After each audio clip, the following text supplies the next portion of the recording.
బిలామెరీ college యానివర్సరీలో భాగంగా flick pest నిర్వహించారు. BA mass communication department students రూపొందించిన షార్ట్ ఫిల్మ్ను ప్రదర్శించారు. పలు సామాజిక అంశాల బేస్ చేసుకుని సొంతంగా షార్ట్ ఫిల్మ్ను క్రియేట్ చేసినట్లు స్టూడెంట్స్ తెలిపారు. క్లాస్ రూమ్లో చదువుకున్నది ప్రాక్టికల్గా చేయడం కొత్త ఎక్స్పీరియన్స్ ఇచ్చిందని అన్నారు. ఈ కార్యక్రమానికి Tollywood music director Anup Rubens జడ్జిగా వ్యవహరించారు.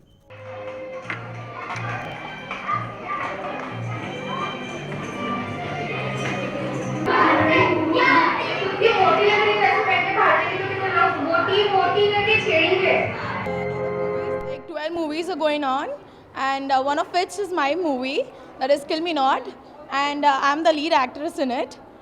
And theme, it is about a obese girl wherein she suicides because of the mental torture of her family and friends. So yeah, that is the theme. So we wanted to convey that not to torture girl, I mean like an obese girl. She is a human being. ఇవి